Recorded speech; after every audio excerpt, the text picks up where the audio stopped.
MakingStarWars.net.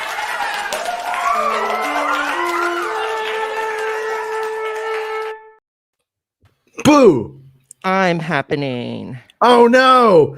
Are you the one who made the Jedi lose his way? Yes, I did. Yeah. So that was a video that Max was in. Who did the video? Ooh, Charles Sapp. Charles Sapp. Mm-hmm. It was. Oh, it's getting all verklempt. It's getting hot in here. Mm-hmm. I was running around right before I logged on. Oh yeah. Get so verklempt. Coffee talk. Remember coffee talk on Coffee SNL? talk. Yes. Coffee yes. talk. Yeah, I saw it last night for the first time, and For the it's hot. Yeah, so it was fun. It was Yeah.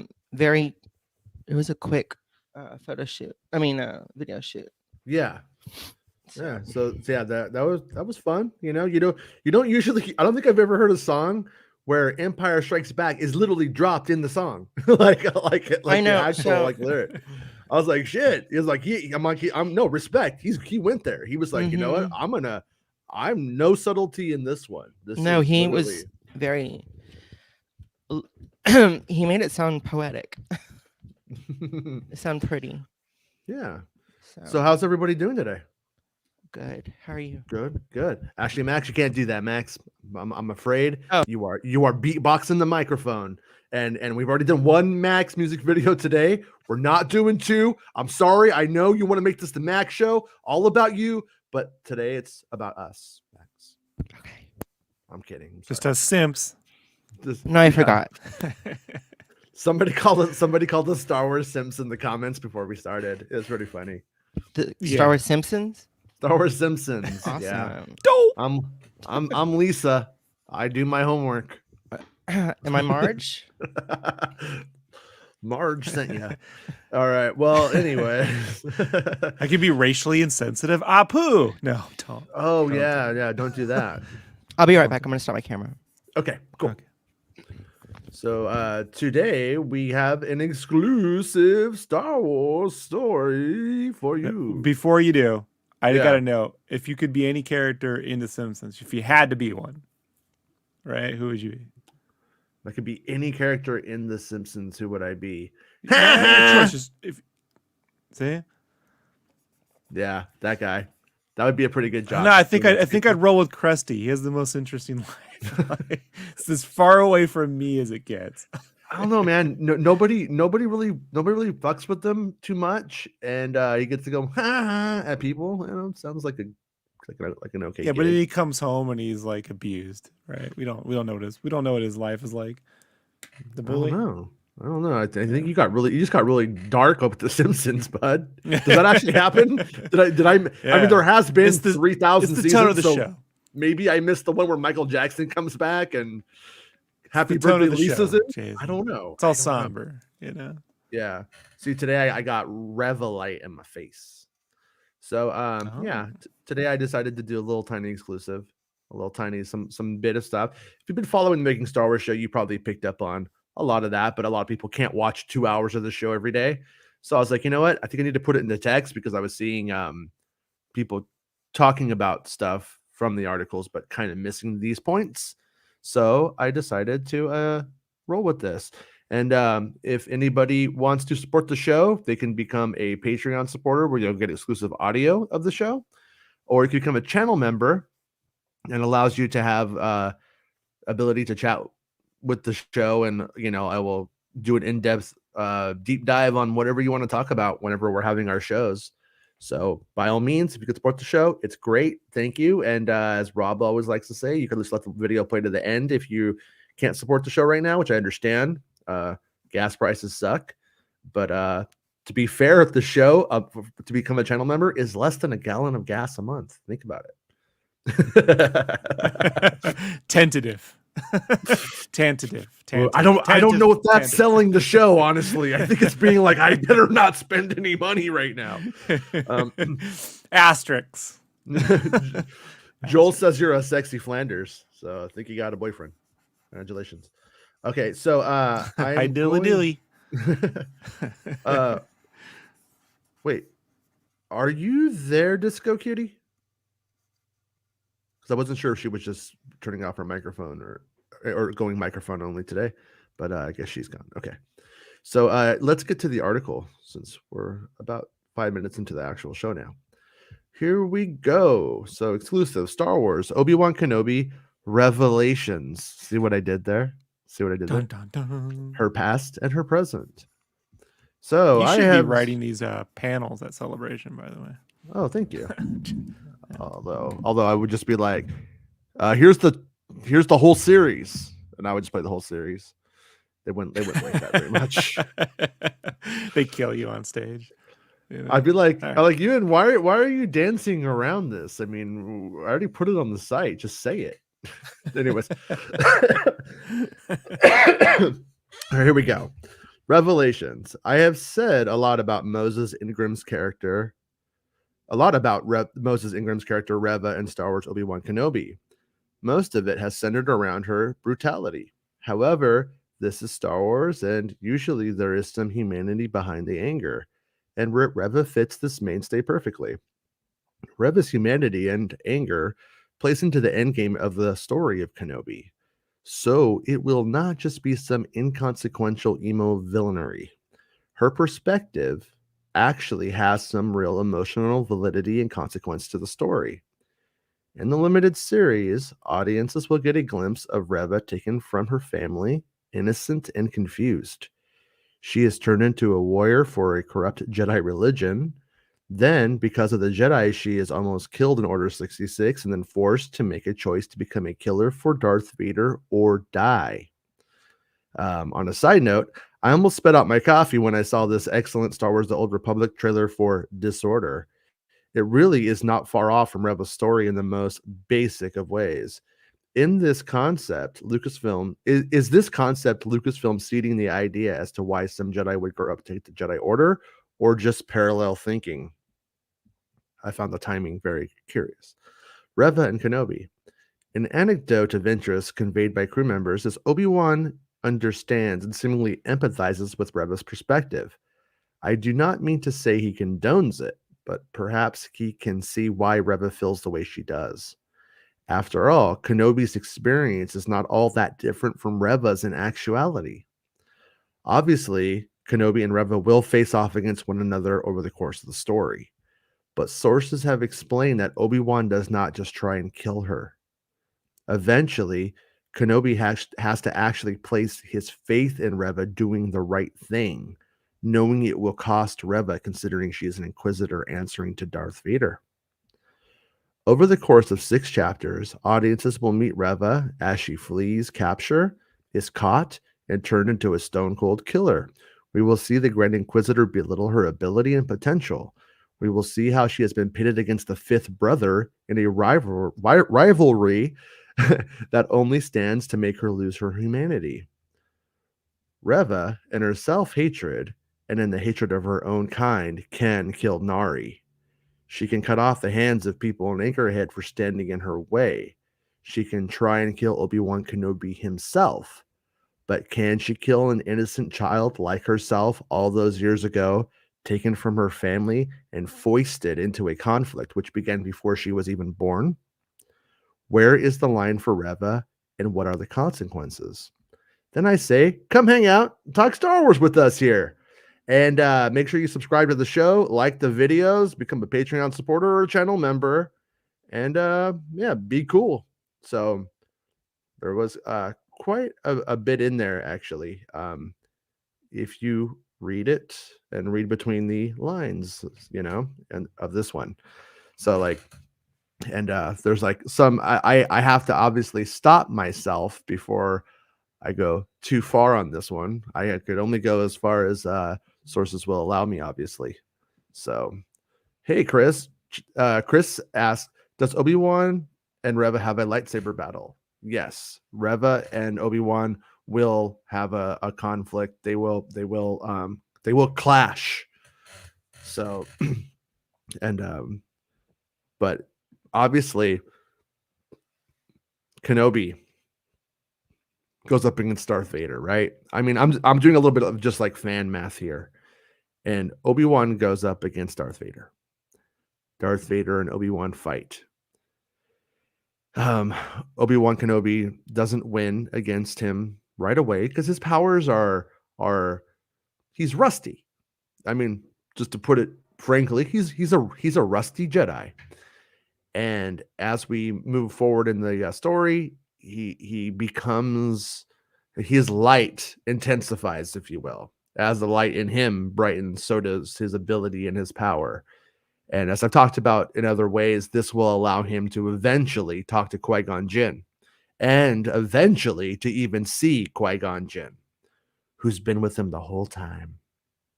But so I'm going to say that I think in some ways, this dampened ability at the start, Chris, to like answer your question, is going to allow Reva to have a little bit more of an equal footing, but also he's also fighting her with a blaster at first, you know, and then but as the story goes on, you know, you see how he goes up against Darth Vader, and if Reva could kill Darth Vader, I would say Reva would be the Sith Lord and not Darth Vader.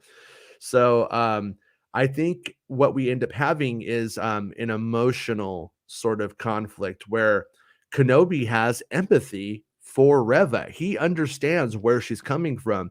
He understands that Reva is a product of her time, of her situations, and that it, you know, she was a kid put into this cult, the space cult, just like you guys. If you're a channel member, you're a part of my space cult, and he's part of the space cult, and then that order gets wiped out, and then she's forced to become an Inquisitor. And as I've talked about before in previous episodes of the show, they view Anakin as sort of the exemplary person, the guy who threw off the shackles of what the Jedi were doing to them. But Obi-Wan, he cuts through the bullshit. He knows that inside Reva somewhere there's a good person. There's the kid from the Jedi Temple. Now, I won't lie to you. I don't know if Obi-Wan knew Reva when she was a kid. That's one of the details that I'm currently like kind of working on, trying to ascertain. I mean, there's thousands of Jedi, but you know, as you know, I mean, if you ever went to a really, really big high school with thousands of students, you kind of know everybody, you know, it's like a small town when you get down to it. You know, not a small town, but it's a town. The Jedi Order is a town. So it is within the realm of possibility that they do know one another. And but I'm not sure. But yeah. And then let me check on Max. Max, are you there? No, Max is hiding. All right. Rob, are you there? Making sure I'm not alone here. I'm just listening, bro. Okay, cool. No, just making sure. Trying to let you get all of it out, buddy. I'm getting it all out. No, I mean, did I lose you at any point? Is there anything that comes to mind? No, I just think that like I'm always wondering how will they spin this into a negative, right? Because that's how I am. Like I like to take little bets with myself. Like I wonder how they'll try to, you know, flip this, and I could easily see like this is marketing's like dilemma, like how to present the first things you see, because this obviously isn't the point of the story, but it's the good B story, right? Like every story has an A story and a B story. But much like the Masters of the Universe cartoon, and I could easily see a world where they go, "This is not even Obi-Wan's show. It's about this other character. She saves Obi-Wan." Yeah, you know what I mean. Like that's the danger, you know. Like with this kind of info getting out too early without having like tempered conversations about it, you know. right. Like you could see under a more. It's hard to say we're mature here, but I have a DOS-based computer ghost as my avatar. But I think we're fair, right? And so like this sounds like a good B story, as opposed to, I don't know, just like cutting back to Luke and Owen always being on guard for 6 episodes. Could you imagine dragging that out? Yeah, I can. It sounds like tedious. And welcome back, Max. One of the things that I would I would say is that like I've talked about before was, I learned about Reva back in 2018 maybe. I want to say it Wow. was like, and she's been there the whole time. So the character has had development. The character isn't just jeepers. Like I did talk about that really cool video from the Old Republic. I did drop that in there. And there are parallels to like the basic structure of Reva in certain ways. Like it's not, it's very similar, but Reva is had time to gestate and to develop and become a character. So it's not like it's like off the fly. It's not like the stuff isn't really well thought out. It has been thought out. So if at the end of the day people see it and they don't like it overall, probably we're never going to like it, or it was probably never going to work, whichever way you want to look at it, in my opinion. But I will say that Kenobi has a lot of time to like really deal with this stuff, and it's not like it's a 45-minute show and 30 minutes of it is just her. You know what I mean? Like that would be silly. But I think the interesting interplay is going to be the performance of Ewan McGregor as Obi-Wan Kenobi and how he deals with this character. Because I'm not sure if he just tries to kill her right from the start, or if it's, I'm not sure. I should say I'm not sure if he's going to be like, oh, just trying to save his life in the first like time that they encounter, like just trying to like get by, save Leia, not die, or if he's going to be like, or if it's going to be very apparent, I could kill her right now, but I'm not going to, hoping that this goes a different way. Yeah. Right. I thought you were going to say something. I know. I'm giving them the benefit of the doubt. Mm-hmm. At this Wait, Lucasfilm or fans? Lucasfilm. Fans. Yeah. Fans.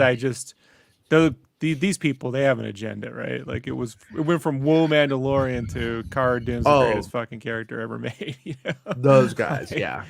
Yeah. So, and that He-Man show wasn't. I always think about that. Like, it wasn't a Tila show. It was. I just think like if had the show started with the conceit that Skeletor took over in the first episode and then split everyone up, the A and B stories would have been pretty clear. Right. It's just the way it was sort of laid out. But here it looks like the structure is pretty clear. Like it's not right. Yeah. She Reva's going to want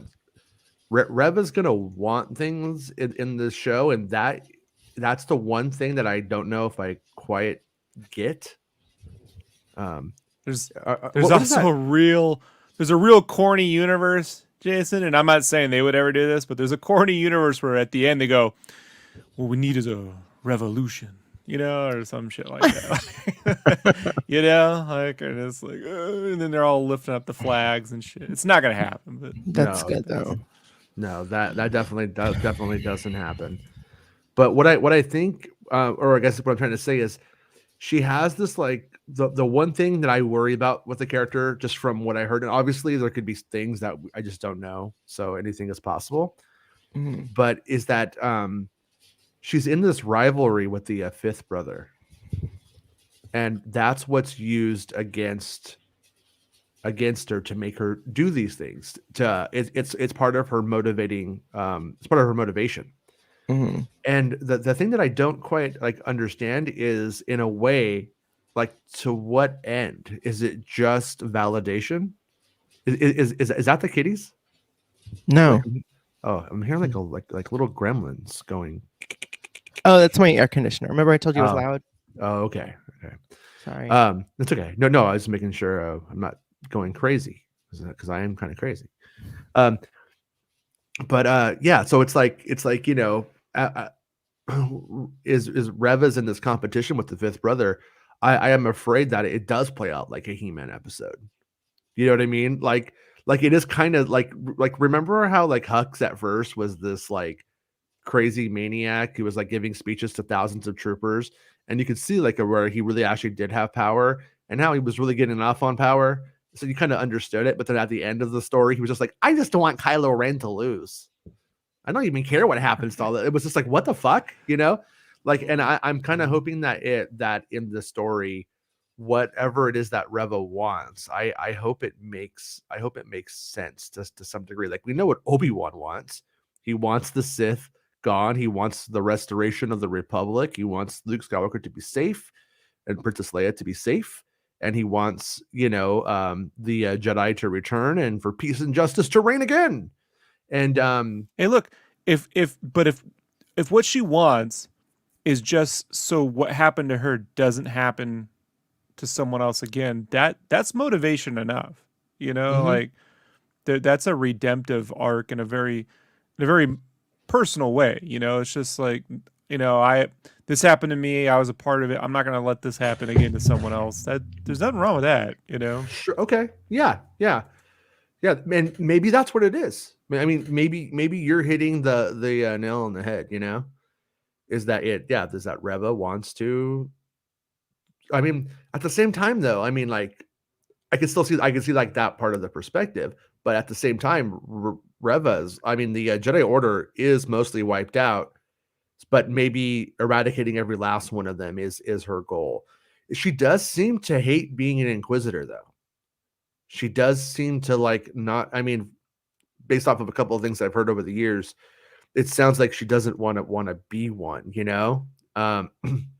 But yeah, but maybe you have nailed it. Maybe that's all. Maybe that will be convincing. Yeah, I mean, like, think about it as, and take Star Wars out of it, like, right? Mhm. And let's God, my hope is they always take Star Wars out of it and come up with the story and then plug Star Wars into it. So if you take the Star Warses out of it and you go, hey, look, I had an abusive childhood, right?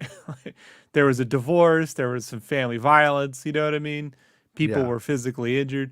And maybe that split me and my sibling apart, or led us down to like a path of like of horrific, nature. And then as you get older, you're a drug lord, you know what I mean? Like you're selling little drugs to people, and then you're like, you come across a kid who's in that exact situation you were in. Do I become the thing that created me, or do I go, you know what, like, even if this kills me, I'm not gonna let this happen this time. My hope is that if that's the case, that resonates and is apparent.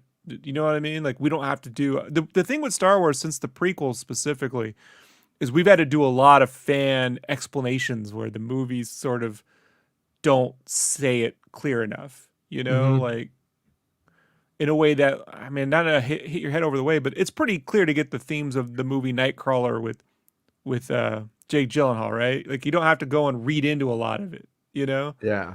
So, and I just think, like, when you have something like that, if a character like that could become good at the end versus what they do, right? That it's you're rooting for him in a way, Yeah. That's like the hope. Right.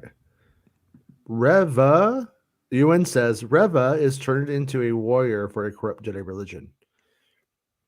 Do you think Obi-Wan will notice how this parallels Anakin? That's a pretty good question, Ewan. Yeah, I kind of think so. I think I mean, he has to have been. I would think Obi-Wan's been laying on that cave floor, going, "What the fuck were we doing, fighting in the Clone Wars?" Like, that has to have been in his head. I mean, if he's having any kind of post-traumatic stress over that decade after the war, it's like, I mean, I remember being a little kid and talking to Vietnam vets in my neighborhood, like my older friends' dads, and they'd just be like, I don't know why the fuck we were there. One day they'd be like, I don't know why the fuck we were there. Then the next day they were talking about how they should go back and finish it. You're like, what? What are you talking about? It's very conflicting with vets, man. Yeah, I get it, though. I totally get it. I mean, but as a kid, you're just like, what? You're saying two different things here, And but obviously Obi-Wan isn't the revenge type. He's not a revenge guy. That's my friend, revenge guy. But he like a tech guy. He's like a tech guy. Yeah, like a tech guy. But he's got to like have been questioning it, and he has to be like in his mind, retracing all of the steps that led to Anakin becoming the guy that he did. And he does like basically blame himself for failing to be able to train Anakin as good as Master Yoda or whatever he says. And so where does, so in a way, when he sees Reva, he's got to see like there is a parallel. And like I said, I can only go so far right now. But I'm trying to mince my words. Yeah, I have a feeling if you think he has faith in Anakin at all, in any way, at any point, I guess that could explain why he maybe has some faith in Reva. At least he develops it. And one of the things I'm not sure about, because obviously I haven't seen the show, but like is that faith just Obi-Wan being a good guy, just always looking at the bright side of life eventually, as he rebounds from that dark place? Or is there a moment where he sees like Reva's not totally trash? Because at the same time, like, it's like, I don't think we have a moment where he's like, Grand Inquisitor, come back to me, you beautiful bald-headed buddy of mine. You know what I mean? Star Wars Larry, Star Wars Jason. Will Morgan says, how you kill off Moss Man in the first 5 minutes. Kevin Smith was stoned, man. the fact that you know what I mean, like, this is ridiculous. No, they don't understand is Moss Man was voiced by the original Skeletor, so like his voice is gone now. He can't really do any of that stuff. So that was a way of passing on that actor. Like, you want to know what? See, man, what really here's the weirdness. When you kill characters now, if you don't kill characters, fans go, no one ever dies. Sucks. When you kill characters, they go, it's fucking stupid. 20 years, 30 years later, they go, Transformers movie is the greatest fucking film ever made. You figured that out, because I remember 30 years ago, them in the theaters crying. like a bunch of little pussies. Like whatever. Whoa. No. Sorry. What do you call it? I'm back. No, I think most likely what happened was Kevin Smith went to the secret stash, started packing a bowl, thought this looks like Moss Man. Then he smoked it and he said, I killed Moss Man. And then he said, write that down. The end. That's how it happened. Will we see Anakin's lightsaber? I believe you do. I believe you will. People have asked me like if he fights with 2 lightsabers or something like that. I don't know. I'm not positive about that, and I don't think so. But there's a lot of lightsaber stuff that goes on throughout the story. There's a lot of lightsaber moments that we will see. So, yeah. There's even some, like, I've heard some interesting stuff about Nari's lightsaber, for instance, which he tells him to go bury in the sand. And so I have a feeling, Johannes, that we're gonna see Anakin's lightsaber. There's a moment where I know he's like ruminating on stuff, and I was under the impression that he was looking at the lightsaber, but I don't want to go overboard there. Okay, so I think that's what happened. This was like one night, heard about 15,000 things, and I don't remember 1,000%. So that Anakin's looking through at his lightsaber.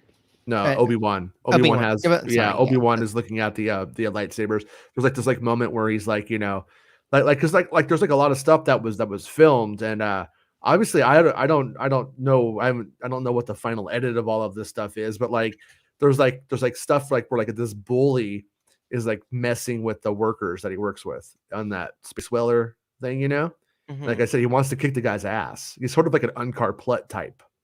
That's what I was told. And he wants to beat his ass, but he's like, I'm Ben. Ben works a job and he sleeps on a cave floor. Let's fucking Tika ride the D, but he doesn't do anything else. Okay. Did you hear something funny? Yeah, it's not funny, but Ben in Turkish means me or I. So when you're saying I am Ben. I. I, like me. I. Yes, me. Yeah. So automatically when you started saying I am Ben, and I'm like, I am me. I Kenobi. We are all Kenobi. Remember I Some of us are Jedi? Larry. Some of us are Larry. Yeah. Yeah. What? Our Knots have a new video, and it's Larry. Kenobi's I got Larry. that notification when we were on the show yesterday. Mm. They're really I didn't watch it yet.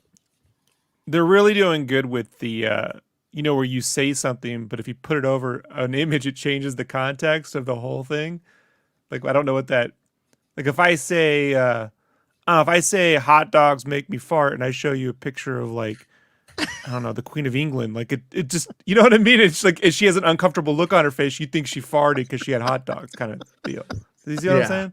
Yeah. Like, it's Kind I of just like made that up, but you get what I'm saying, right? Yeah. I on a side note, I was playing Lego Star Wars last night, and my son asked me to get Bosk. He's like, I want to get Bosk, but he had to go to his mom's. He's like, okay, I'll go get you Bosk. So I'm like, all right. So I'm playing, and don't get me wrong, I needed no real encouragement to go play the game by myself.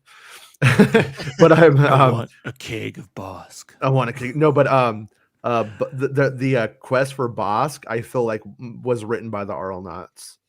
Like Bosk likes trampolines, and he's like wants trampoline, and you gotta like do like an escort mission where you're like smuggling trampolines on the Mustafar because those guys work so hard. It was just random, and it really, though, I was like, this really feels like an Arlnauts episode. But Johannes, I will try and dig that up about Anakin's lightsaber and see if there's anything about it that I could ascertain concretely for the future. But time is running out. I will try though. Will says the first 5 minutes, kids don't even know who those people are. He-Man was stony as fuck. Yeah. I have to say though, I actually did like that He-Man. I did like the take on He-Man, like, overall. My only problem with the whole thing is I didn't really like killing He-Man and bringing him back and killing him again, like, and then making that a cliffhanger. I was like, you kind of Right, which is what I said. check. If the scene where he gets the sword, he dies, Skeletor gets the sword and takes over, should have been the pilot episode. And that's the impetus that everyone's then broken up. He-Man's apparently dead. You know what I mean? Yeah. And then, like, when they bring him back temporarily, when they first bring him back, he could have been that beast He-Man, and then they sort of fix him, and then that's like, it's just, there's a way to streamline that story, so it's just more apparent. Yeah. Like, what happens if there is no He-Man and Skeletor rules eternity? What would happen? It'd all go to shit, we could see it, Yeah. And so, like, that would be, yeah, it's just that it took forever to get there, and then, yeah, it's whatever. And but the truth is, like your childhoods, He-Man was never really that good. It was a very fun, very good toy, not a very good show. I enjoyed the fuck out of it as a 5-year-old, fucking mainlining Kool-Aid and sugar, but at the same time, it was never really that good. And there's very little memorable stories to it, other than the archetypes. And so it is actually probably the first solid attempt at He-Man, I think, at least in my lifetime. What was this a cartoon or was this a show? It's a Netflix series right now that picks up from the events of the original cartoon from the 80s, but builds on it, uses that as like the kind of like the backstory to further into a new story. And Mark Hamill does the voice of Skeletor, and Mark Hamill's in it. What's her face? My buddy. Cersei's evil in. And, I mean, show announcer Mark Hamill. He announces the opening of the show, and he really said that. Sometimes people ask me, they're like, "Is that just funny editing, or did he really say that?" And I said, "Yeah, he really said that." What was he saying in that? Like at the original, that they're not trying to play a game with MakingStarWars.com. They want to preserve the secrets for the cinema. Okay. Yeah, but he says MakingStarWars.com. Love you, Mark Hamill. My animation teacher, one of his first gigs was on that He-Man cartoon. Mm-hmm. Right. And so, like, he always had us doing these run cycles in 3/4 perspective, and he was like, no side views. He said, no side views. You learn to do 3/4. I'm like, is this because you just did that over and over again on He-Man? Like, he's always running in 3/4, like left to right, right to left, always in 3/4. I'm like, are you just trying to make us suffer? By the way, they hated that cartoon. The people working on the He-Man cartoon, they were always working in crazy innuendos because they were bored. Right. Like, if you think it's, is it sexual? Is it no, they was all serious. They were doing that on purpose. They were laughing. They were grown adults. They didn't think it was cool. Like, that's, So Tyrant asks, will there be, and thank you for being a channel member, all of you. I appreciate it. It does let the show happen after all. Tyrant says, will there be a reference to Duchess Satine? Not that I know of. Excuse me. There's no moment where where she's brought up or anything like that. There's no like ruminations on I should have went and married her or anything like that. And I kind of think like in a way, like I did want that, or I do want that. But I will also say that it's like there's not really a reality. I mean, the only way Kenobi could ever think he could have went with Satine and things could have been okay and worked out, they had just run away together, is if he assumes that Anakin fell because of him. But if he doesn't entirely see it that way, then either way he ends up with an Darth Vader, being a thing. And you could make the argument that had Qui-Gon lived, Anakin never would have happened. You could make that argument if you think that's true, but ultimately Darth Vader becomes Darth Vader because of Anakin's choices. Anakin makes the wrong choices, and that's why it ultimately happens. This is why Tales of the Jedi should be like their What If or something. These are all the fun stories you get to do. Yeah, I know what you're saying, but the idea of What If, it would be so exhausting for the fandom. It's not if they ever did that. Like I always think about that. Like Star Wars, what was it called? Was it Star Wars Tales? Was that one series, that comic book series that just like Visions? It was Visions. No, Star Wars Visions. No, I'm talking about like the old comic book series that was like the one with anthology Obi-Wan series. The Darth Maul. Okay, Visionary. that one was the ILM guys doing their concepts as stories. But yeah, okay, that works too. But I mean, it's like that kind of stuff. It's fun, and I do like it, and it is good. But when they put stuff to like screen, like all it does is become why isn't this in the canon? It's like fans are so obsessed with canon. I don't think we could break people off canon. I think if you do this for 10 years and you ignore the complaints, you'll break them off canon. In the way that Lucas managed to break all his prequel haters off and created a bunch of people who love the Clone Wars for some fucking reason. Like they just stuck with it. Hey, what? Hey, what? It's possible, Jason. Is it? I like spaceships. And he cannot lie. I like spaceships and I cannot lie. I wanted to play that clip after your video, but at the end it was like so down. I was like, you know what? No, that won't run. It won't go right. But anyways, so yeah. But I will say, my favorite idea, and it was an idea that I'm not the only one who had this idea. So I'm not trying to own it as my own, but Satine has a nephew, and that nephew is in a couple of episodes of the Clone Wars. And then who's her sister? Bo-Katan. So who's the kid's mom? Is it Satine, who's supposed to be the aunt, or is it Bo-Katan? Do they ever deal with that? Because it would be rad if in the end it turned out that Obi-Wan Kenobi had a secret son, and it is sitting right there. If they ever wanted to, he could. I mean, he was. Jason, you're now entering the why wasn't this the sequel trilogy? I'm not mad.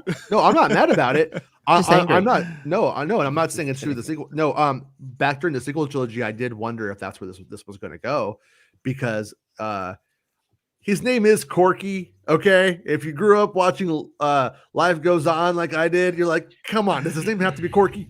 But at the same time, Stand in the place where you live. yeah, I will. I take it as no. That was you're thinking of Get a Life. I'm thinking of Get a Life. Life Goes On. Yeah, the one with Corky. Yeah. Was it Jeff something? Better show. Yeah, anyways, it was a great show. But anyways, where I'm going with this is that his name is Corky, but he's like a teenager in the show, and it's like, Luke's name was Wormy for a time, if you want to. And so I've always been like, oh, you could change. His name would be Cork. You could give him something cool. You could make it cool. And then like Corky was just what they call him. Like my son's name is Luke. I call him Lukey all the time. I don't know why I haven't named him Luke. I call him Lukey. But it's what you end up doing when they're small. But anyways, so that right there, that is still like always will be on the table. It will, if they ever want to do, like, because they have him where he's in love with her, he's gonna run away and get married to her. And unless Obi-Wan Kenobi is waiting for marriage.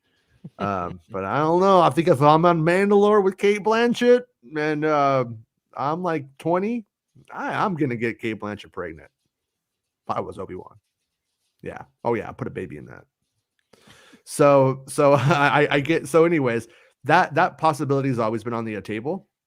And I always thought that I was trying to think of like where could they take Kenobi after this if they do keep, what if Kenobi becomes a series? What if by some weird chance this is the biggest thing they've ever done?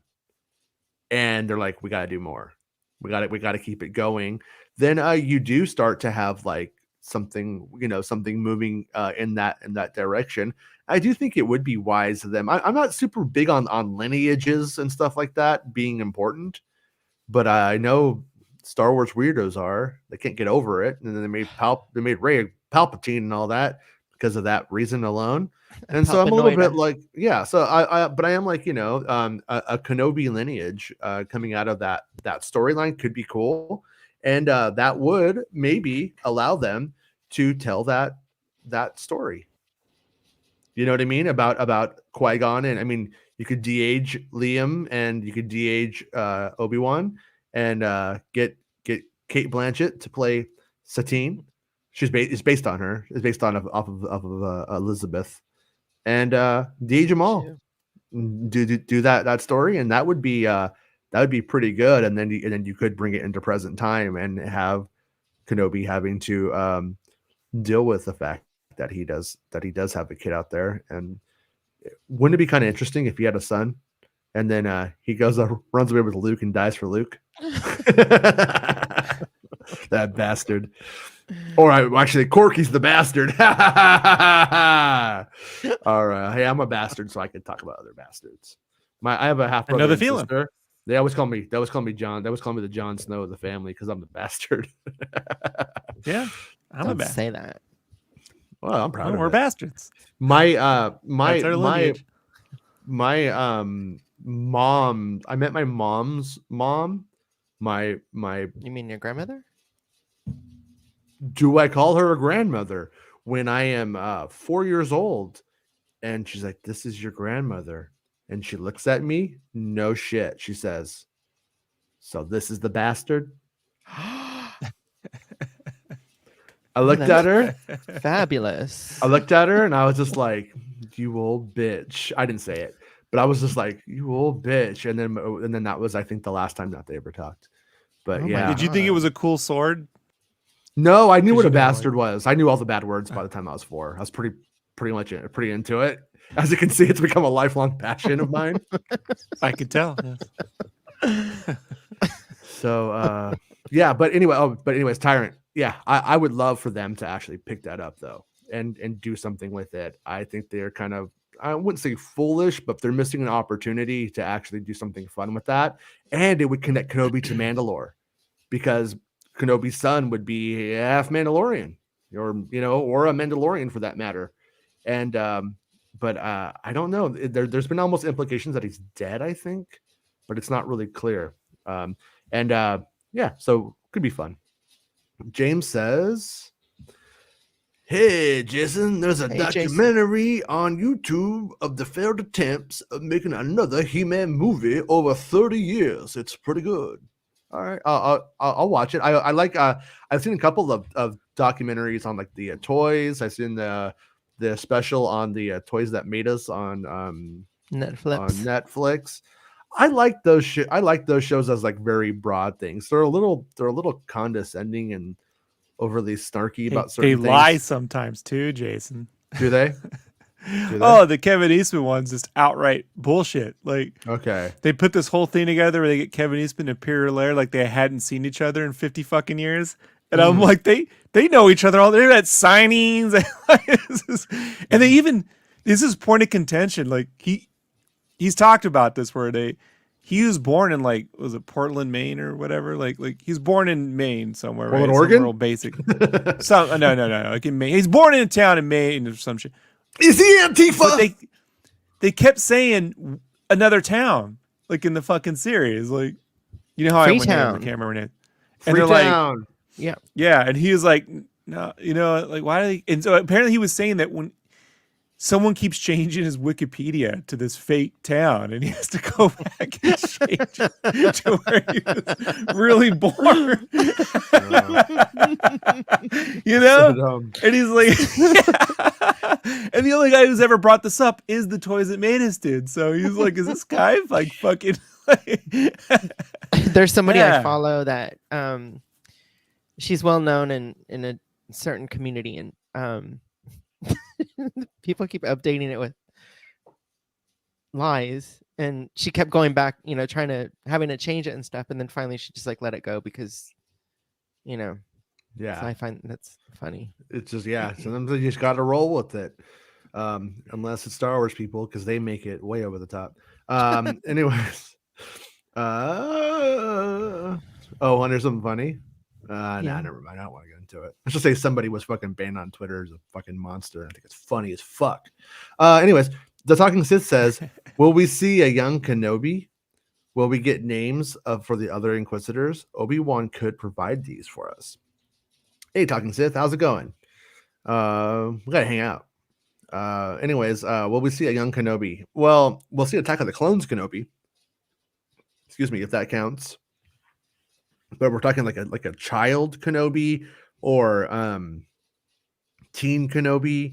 No, because he was out getting Satine pregnant, and they don't go there. There's no Satine. That's all he was doing. Just on Mandalore again. Well, see, like in case I wasn't clear or you didn't watch the Clone Wars, Obi-Wan Kenobi and Qui-Gon are assigned to guard Satine as she's on her, either she is the Duchess or on her lineage to becoming the Duchess of Mandalore, and is bringing it to peace, and everybody wants her dead. So just like Obi-Wan and Anakin with Padme,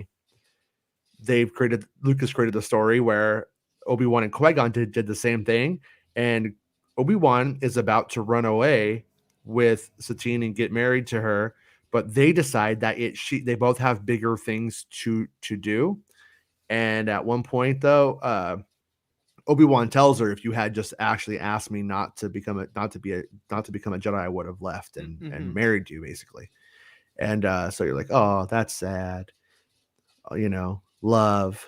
But then it kind of is a nice building block to why Obi-Wan is letting Anakin hang out with Natalie Portman. But where Obi-Wan's a total fucking idiot is that Natalie Portman's hot as fuck, and of course he's gonna fucking get her pregnant with Jedi twins. Why wouldn't he? And but anyways, he's trying to give him the same opportunity that he had to make the right choice. And I think Qui-Gon most likely let Obi-Wan make his choice on his own, and in doing so, it made for a stronger Jedi. Yeah. The night that they made those little babies, Padme found out that they also braid their pubic hair, the Padawans. Like they have oh no, little pubic braid. Yeah. It's embarrassing. I mean, he has to wrap it around during the day, or it gets down the leg. It's not good. I mean, he couldn't have been very good at it. So do you think he ever had to rely on the robot hand? You think he just like set the robot hand on the automatic and? Yeah, I get it. She's like, all right, you know, I'll let you do it in me, but I need the robot hand at the end. I'm gonna ask a question because now you kind of made me wonder. Does Disney or would Star Wars ever go there with having children and not be married? I mean, it's very common. You know what I mean? It's nothing wrong with it. Yeah. But I back in the think day, they could. I think they could too. I think they I'm just wondering, have they in these days? Not well, like the Well, I mean, it's weird because there was like a time before. I think it was in Preview. Is it Preview or Purview? I can't remember. It's one of those like free kind of Sunday morning magazines that has like articles, and then inside of it there's a bunch of ads probably. George Lucas, they were asking George Lucas like, what happens in episode 1, 2, and 3?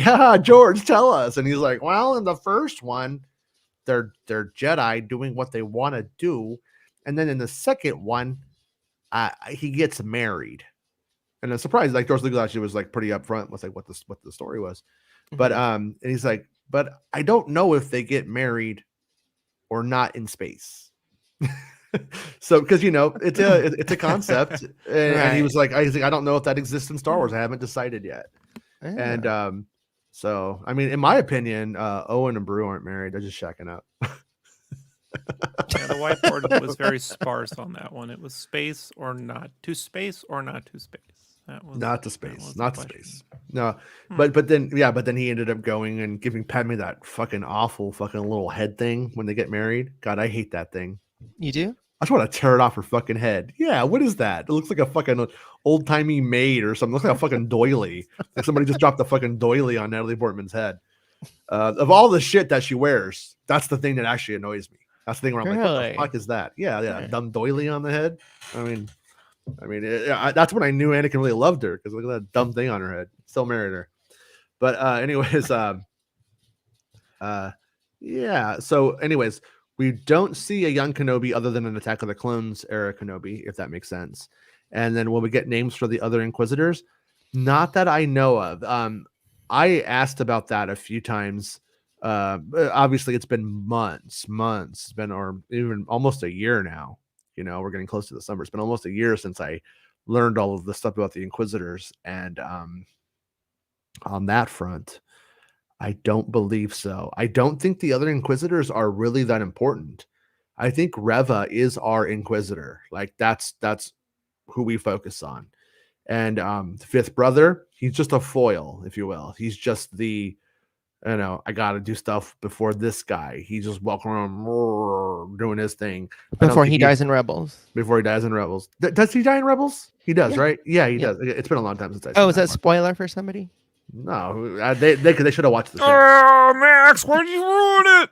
No, I can't watch the show. It's ruined. That was his new favorite show. He just started watching it last night, and now you ruined it, man. No, he did not. It's her fault. Yeah, I mean, if you're on this show, it's all ruined. What's the point? Yeah. We just spent like 58 minutes talking about what's going to happen in a show that doesn't come out for like another month or so, and you're like, oh, was that a spoiler? Is that allowed? Yeah, I'm not into spoilers. I don't know if I told you guys that. Yeah, I just tell Rob it already came out and he hasn't seen it, and he goes, oh, okay, then everybody knows. Yeah. Then that's not a spoiler. It's my fault. But yeah, so as far as like Obi-Wan providing anything for us, right. I kind of doubt it. And I can't remember now. What did I say it was? I can check my notes. But in the episode where they go to Nur, and you will see like other, like the other Inquisitor in the trailer, for instance. I don't think that they're important or that they really matter or do anything. I think it's just eye candy, background candy, probably. Now if they go and they hit a button and go, sir, Emperor Palpatine's on the line, he's like, I will be right back. I don't know if that happens, okay, but if it does, I don't think so, but I don't know. But there's no Palpatine either, just to be clear. So Junkbuck says, Rob, shut your mouth. Clone Wars has always been amazing. Laugh out loud. Or a TIE fighter. LOL or a TIE fighter. I don't know on this show. But yeah, maybe he wasn't in the theater when we were watching that fucking movie. Okay. Always been amazing. It's a very tricky thing to say. Rob, I'm gonna compare Clone Wars to like sex. That movie is first time sex. Okay, whatever. It gets a fucking Yeah. lot better, dude. If you've been having it for like 30 years and then you were like, oh, I forgot how to do this. Sure. No. I mean, literally though, there. I bet you if you watch the whole thing, there's fucking art. There's mini movies in there, like hour and a half long movies or hour long movies that you probably like more than some of the films. And it's true. I mean, Rob, really, you convinced me. I'm not trying to push anything on you because I'm really not. But would you ever be open like to watch like certain to a three-way episodes? Oh, a certain episode. Yeah. No. That's what it sounded like you were going. I was like, Jason, my wife watches this. Don't get me in trouble. okay.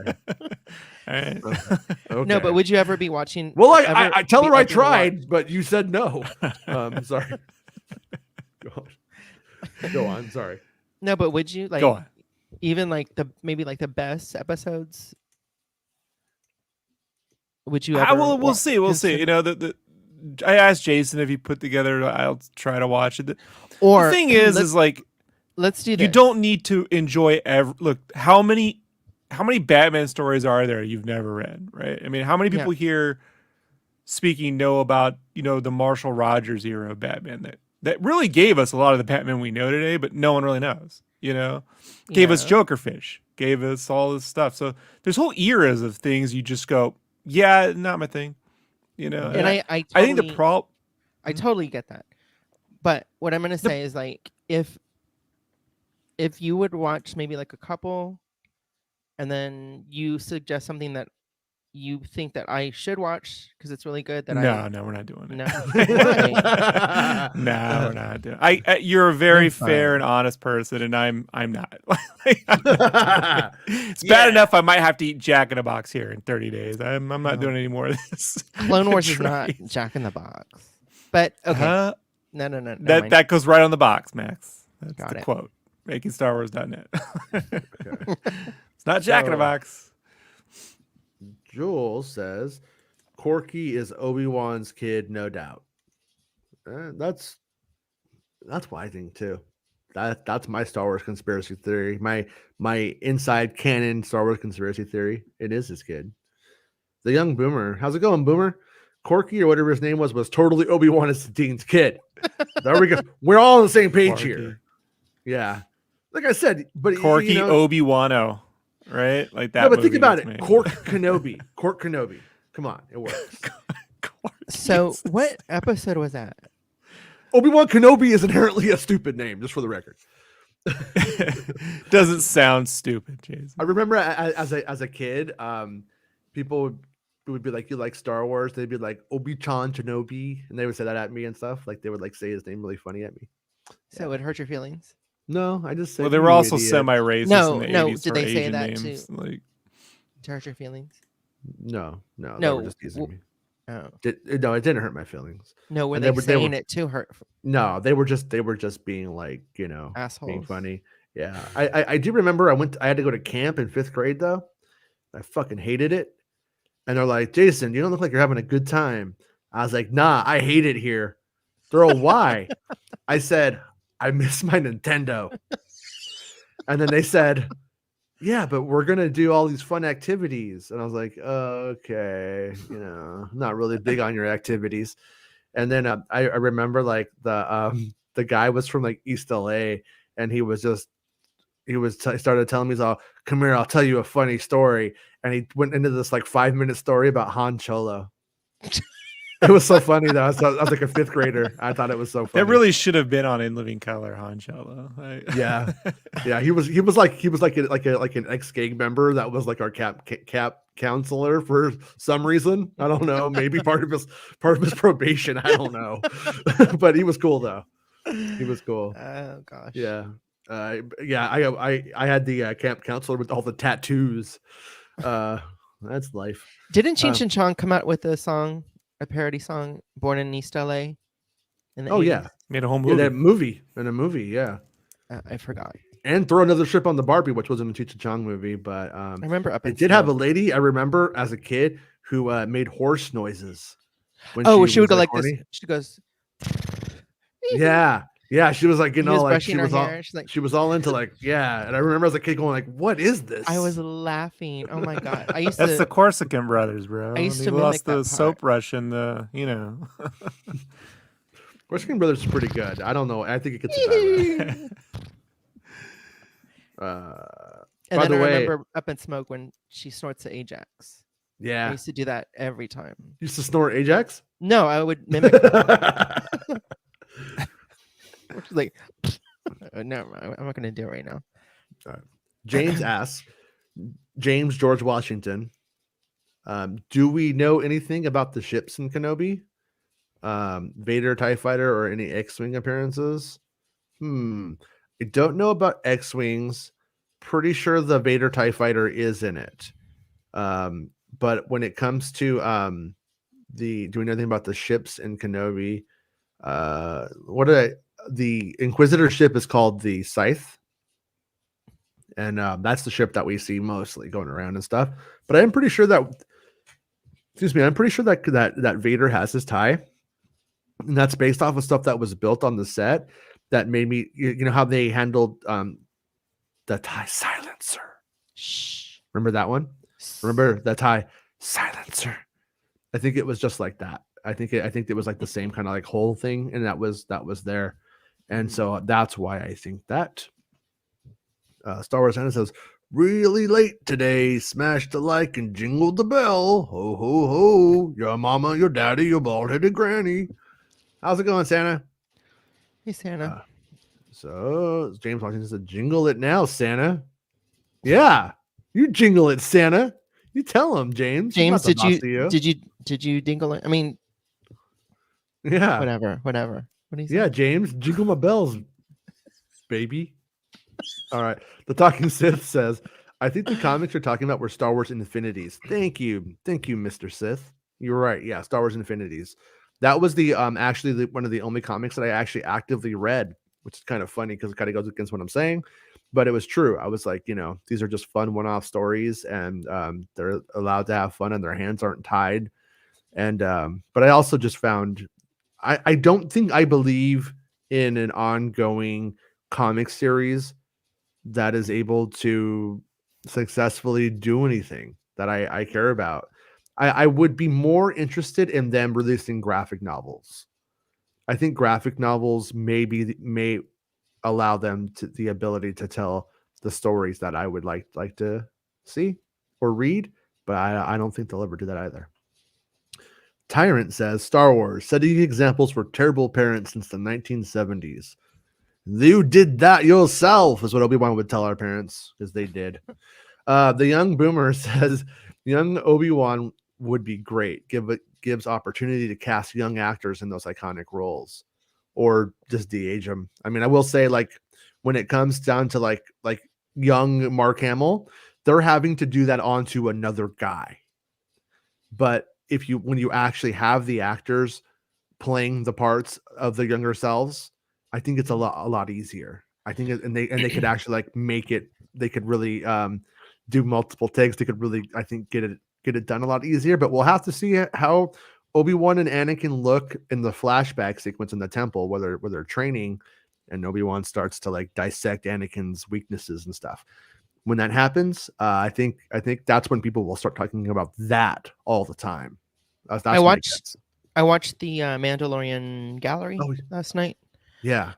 And I thought that they had added, I think I texted. Oh, I did text you. I didn't know. You did. I forgot to respond. No, but it's where they were talking about how deepfake works and stuff like that. And for whatever reason, I might not have paid attention that much to it when I first saw it, but then that's why I asked you if they had added new things, but I don't think they did. No. It was the same old random episode that they put up that explained all of that stuff at that point. But yeah, and that's why I was saying yesterday, I think it was yesterday, somebody was asking about, or it might have been the day before or something, but somebody was asking about where's the gallery for Book of Boba? And I was like, we barely even got one for Mando season 2 because of COVID. So I don't think there would be one considering where they were at in the production of that. I actually looked for one in last week. Mm-hmm. I didn't see one. And oh yeah, no. I don't think there'll be press releases and shit. Like it won't just sneak up on us. We'll know like when it hits. So yeah. So but I do agree, Boomer, that young Obi-Wan, young Boomer wants young Obi-Wan. Of course you would, because he is kind of a young Boomer, isn't he? But yeah, I think that that would be a really good way to go. I think that I hate to say it after Book of Boba, but you could do flashbacks successfully with Kenobi. Maybe they learned something, and they could make it work. But I think as long as everything plays in correctly, I think it would work in the sense that it would play in correctly, because the problem, as I think we identified last episode, at least for most of us, is that he was flashing back to like 6 months ago. He should have been flashing back to 20 years ago. There should have been a general, like, here's the man now, there's the boy then.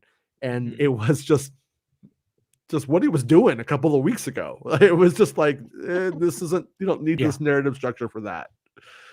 Yeah, it's not good. Yeah. And with Obi-Wan Kenobi, if you're going to go back to him on Mandalore with Qui-Gon Jinn, I mean, how cool would it be though to have another adventure with Obi-Wan Kenobi and Qui-Gon, and then have the Satine thing be the sort of work it needs to do, but to also have those two together and on a space adventure, I'd be all about it. So Tyrant, so you're saying Obi-Wan fucks? Dude, I'm telling you, man. Dude, Tika is gonna get worked. Tika's the Jawa in the Kenobi series who shows up and sells him his own shit back. It also sells him the T-16 toy that Luke has. That Luke plants out there for him, and that Luke eventually gets. If you've seen A New Hope, spoilers, Luke eventually gets it, and in the series too. I didn't say that, but So you're saying Obi-Wan fucks? Yeah, Obi-Wan fucks. I mean, come on. You're gonna say he didn't fuck one time? I think that he probably did the hand thing more than the F thing. With the Anakin's robot hand? No. He's like, is it? I mean, can you fuck a droid and be celibate? I don't. Is it cheating? Is it cheating to fuck a droid? Ask Lando. knows. Yeah. Actually, I think in Lego Star Wars, there's a moment where Lando sees a droid and like he has like a heart above his head or something.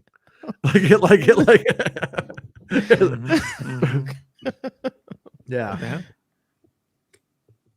But yeah, I don't know. I mean,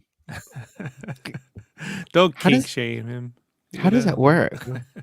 How does that work? What do you mean? How does it work? God, you're supposed to. Never mind. Wait, you don't know how fucking goes down? No, I'm talking about fucking a droid, and you're supposed to say it works. No, it works. It's working. It's working. That's what Anakin said when he built the sex bot. No, but in Solo, yeah, Kira asks, "How does that work?" Oh, and okay. L3 says, "It works." It works. Yeah, she has a fleshlight, like a Yaddle flashlight, and she puts the picture of Yaddle on her belly. Lando does his business. What do you expect? Sorry for putting that vision in your heads, but that's how it goes down. This show isn't for kids. Junkbox says, I don't remember if it was talked about, but are we getting a real beard or fake beard Kenobi for the episode 2 flashback sequence? They should do the fake one just for all the fake outrage articles. Yeah, I wish I knew, because that was one of the things I was beating myself up about later on. I was talking to somebody in visual effects, and that's when I learned like those like details. And I wish I had asked about like their hairstyles and stuff like that. Instead, I wanted to know what they were doing. You know what I mean? I'm like, what are they doing in the scenes? And I didn't get to those details. Does he wear a merkin? Merkin Star Wars. You're watching Merkin Star Wars. So, but yeah, no. But for what it's worth, when I had that experience where I drove up next to Ewan McGregor in the car down by the set, he had a real beard. So I'm thinking that it's the same, that they're just gonna de-age him a little bit and probably has a different hairstyle. I'm guessing he has the that's like, because it really can go either way, because it sounds like that is after Attack of the Clones. It's like I asked like how old he was, how like this is when he told me Anakin's in it. We didn't really know if Anakin would be in it as a flashback like entirely at this point, and he's like 19, and I'm like, so I hope I'm not being like a big nerd, and the guy's just like, he's like 18, 19. But that says Attack of the Clones, not Revenge of the Sith. So, And he For what hates it's long walks on the beach because sand gets everywhere. yeah. And glass in his shoes. Oh no, that was weird. The Talking Sid says, yeah, I was talking Kid Kenobi like Kid Reva. In the Jedi Apprentice book, Obi-Wan did leave the order for a rebel girl on Melinda Dawn or something like that. Then he came back. Yeah. Yeah. And then we end up with him in the Clone Wars with Satine instead. Maybe did it a bunch. Maybe it was a really horny Jedi. So Young Boomer says, if the Clone Wars movie was Ryloth or the Malevolence arcs from season 1, the movie would have been better received. I agree. I also think though that it like the quality that they get to in season 3 should have really have been what the movie was compared to the series. The movie looks worse than the series, which is just really sad. It was such a misstep. But I mean, in all fairness, like everything, like episode 1 and then the Clone Wars movie, these were like technologies and that he was just starting. Max, they had CG animated films by 2008 that were pretty good, actually. Well, no, but the style. Lucas wanted to put. Yeah, but the style. It's not the style. It's not No, the it style. is. Yeah, the style's It's the quality totally of it. Okay, your name is Lucasfilm. It says Star Wars theatrical animated release. You can do stylized animation in 2008. Matter of fact, what was the DreamWorks movie with the zebras and stuff? That was stylized. But I think this style. I think this version of style was new for. No, it was cheap. Lucasfilm. It wasn't new. It was they were building a studio and he was doing it on a budget. That's what he was doing. That's what it was. Is that they were creating they were starting up the animation wing for the Clone Wars. What I meant. Yeah, and then That's what I mean. But the problem is that they released it theatrically, charged people money for it, and it cost just as much to see a Pixar movie as it did the Clone Wars. And it says Star Wars. And it's Star Wars. And it's the guy who used to own Pixar. He could have. I see. Here's the thing, Max, is that they didn't want to do it. Wait a minute. You know what? I actually got confused for a second. Okay, we're talking about the Clone Wars 2008 film. Yeah. No. Yes, but I was thinking for a minute about Rebels when they had they had like a special screening in Houston, and I'm sure everywhere else. Like on a Saturday, and it was only shown once. That's what I was thinking. And okay, so what they ended up what happened was when they were making the deal with Cartoon Network and WB and all that stuff, they were trying to get a deal with HBO for the Clone Wars and for Star Wars Underworld. And as they were working on that, eventually the HBO deal fell through. HBO wanted ownership or partial ownership. Lucas was not going to give HBO partial ownership of Obi-Wan, Anakin, and any of that stuff. So that deal fell through, and they had already made the episodes those first ones, a little extra long, because on HBO they could do whatever time they needed. So they were like some were like 26 minutes, but then they were like, well, what if you just let us release it, and we edit them together and you release it, and they didn't really want to do it, but to get the deal that if they needed, that was the solution. And at the end of the day, it was a bad idea and it backfired. But it didn't really matter though, because kids on Cartoon Network watched the show. The show did really good actually. The show ended up doing like 3 to 4 million views. On like I watched that shit. Oh my god, yeah. I'd be watching it before I went out for the night. Yeah, but the problem though is that like if you compare like the movie should have been at the quality of season 3. I agree. No, I totally agree. Yeah, and it's like, so it did hurt the show, and I'd say, I'd even argue it probably hurt the brand at the time, because it was like an uphill battle to continually convince people. Some of the best Star Wars stories ever told are being told right now. And then and when my friends would see it, they would be like, oh, that was actually really cool, and then they would get into it. And like, today, I think that the show is loved by people who didn't formulate their opinions in 2008 and then just stop there and keep it, since, pointing at you 486 computer. Joel Williamson, best gallery part was Bryce Dallas Howard name dropping Kurosawa in the gallery. Yeah, she said, but it was fucked up when she said that she killed him. She named dropped. She said, I killed Akira Kurosawa. I killed him. I did it. She said Ron Howard daughter did it. Chapachawa. Yeah, was what she said. Killed a Kurosawa. I like those. That story of a Japanese soldier waited in a cave for 30 years, was still fighting the war. She was like, "That's what I did to Kurosawa." That was me. That was me. I got him. Yeah, I got him. Have you ever seen Ron? Have you ever seen the pictures of Lucas and Kurosawa in front of the AT-AT from Empire? They have the cool 70s jackets on, like shades. Yeah, I had that ILM book in the 90s. Pretty Inside cool. the Magic, and it was. You still have it? No, it was stolen when I joined the army. Yeah. My brother just took half my shit and I don't know, chucked it. Just chucked it.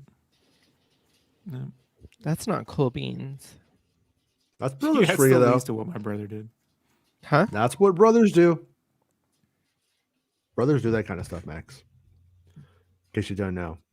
No, I have two grandsons and they're brothers, and they're mean to each other. It is like the Godfather. It's like a kiddie Godfather at your house. I'm gonna be honest with you. There's a whole kiddie Godfather thing. Well, I couldn't give them away. Like, I got too attached to them. I know. So they're literally they're yeah, I'm the ruler. I'm the godmother. Oh yeah, I have to show this video too, just as a side note, because I like to do whatever I want. Yeah. Okay, let's go. I'm actually uploading it.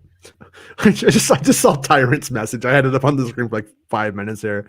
Anakin built a sex bot, then disappeared for 10 years. Then the irony was he became the sex bot. Think about it. But yeah. Did you ever see the GQ article with a magazine with Hayden Christensen for episode 3? I'm sure. Back in the day. Yeah. All right. Are you guys ready for this? Mm-hmm. You guys ready? Wish we could do magic like Willow. Now you can. Captain Crunch! With my Willow magic tricks, like Willow's magic window, card trick, or coin trick. Magic! Like the movie! Now in specially marked boxes of Captain Crunch cereal. Yay. Yes, Captain Crunch cereal. I like to touch myself and put it all over the Crunch Berries. He sounds a little like Fire Marshal Bill, doesn't he? Let me tell you something. There's a kind of. I love that. Yeah. There's Captain actually Crunch is actually a burn victim. You don't really know that. But it's true. yeah. Oh. James Ew, sent me don't that yesterday. They have they had a Willy Wonka candy factory kit, Captain Crunch commercial. I posted it on my Instagram. It's fun. Weird. Yeah, weird. Because I'm weird. But James sent me that yesterday, and then proving that I can relate anything in the world to Nirvana. I was like, oh yeah, look at that. And he was like, who's that? That's Kurt Cobain eating Captain Crunch Willow cereal out of a Tupperware bowl. Lucas like to call them Obios. That is not a Tupperware bowl. Opie made the movie. That's not a Tupperware bowl. I think that's a butter container. Yeah. He's all Then you just now. wash it. Yeah. My something grandmother that used to do that. She used to Mhm. reuse like butter containers, like any, you know what I mean? Like any food containers, just wash them and use them for leftovers. And now we're all sterile. I once fought Wilford Brimley for a shot at a net. What? And there's Skippy peanut butter. Captain Crunch. Peanut butter jelly time. Peanut butter jelly. Peanut butter jelly. Peanut butter jelly time. Yeah. It's so stupid, that voice, man. Clearly not an old person. You know? Joel says in the original New Hope script, Obi-Wan says, "I don't remember ever fucking a droid," when he sees R2 for the first time. Mhm. Oh, that's so funny. But we know that he does. Right? See, Anakin, what we mean by don't get into attachments. Yeah. Well, remember in Revenge Droid of the Sith, attachments. the droid attachments. I mean, Lando should get him one of those Betty bots. Remember those in Revenge of the Sith? Mm-hmm. Oh, Remember those are those? cool. Yeah. Yeah. I mean, I come would on, like one of Lando. the. What, the I waitress? would like a Cool. little toy of that. What? The the waitress bot? Yeah. No. No. The one that was walking through Coruscant, right? Yeah, hold on. I'm looking it up right now. What? Fucking I like try to like look it up, and then if I have them on the right thing, they give me a picture from the Clone Wars of a hologram of it on Wikipedia. It's like, what are you doing? What? All right, here it is right here.